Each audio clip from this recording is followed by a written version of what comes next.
আসসালামু আলাইকুম, কেমন আছেন সবাই? তো আজকে 1.5 পাউন্ডের একটা চকলেট ফ্লেভারের কেক ডেকোরেশন করব। কাপল থিম কেক বলতে পারেন। ভাইয়া তার অ্যানিভার্সারির জন্য কেকটা অর্ডার করেছিল আমার কাছে। তো এখানে আমার কেকের ফিনিশিং করা শেষ। আর এখানে হচ্ছে আমি একটা এডিবল ফটো দিয়ে দিচ্ছি। আর এখানে আমি ড্রেসটা রোজ নজেল দিয়ে করব। আমার কাছে অনেকে অনেক নজেল দিয়ে করে থাকে। আমার কাছে রোজ নজেল দিয়ে ড্রেস করলে খুব সুন্দর লাগে। আর এখানে হচ্ছে আমি পিঙ্ক কালারের ক্রিম নিয়েছি। এটা সম্পূর্ণ একটা কাস্টমাইজ কেক। ভাইয়া আগের যে একটা পিকচার আমি আগে একবার বানিয়েছিলাম এই কেকটা, ওইটা দেখেই ভাইয়া আমার কাছে অর্ডার করে যে আপু সেম এটার মতনই করে দিবেন। আর এখানে আমি সেম নজেল দিয়ে হচ্ছে গোলাপ করব কিছু।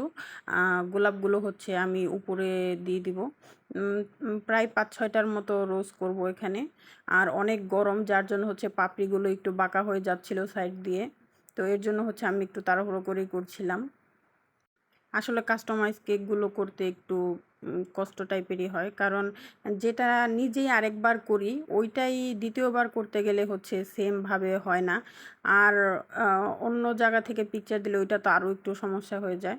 তো যাই হোক, এখানে আমার গোলাপগুলো করা শেষ। আর এখানে হচ্ছে আমি হোয়াইট চকলেট দিয়ে হচ্ছে কিছু টপার বানিয়ে রেখেছিলাম।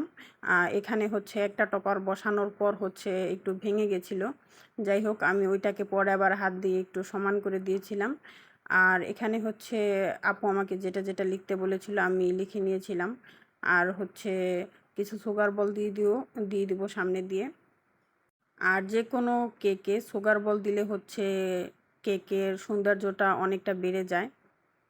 ডেকোরেশন প্রায় শেষ। এখানে আমি একটি প্রজাপতি দিয়ে দিলাম সৌন্দর্যের জন্য। কেমন হয়েছে জানাবেন।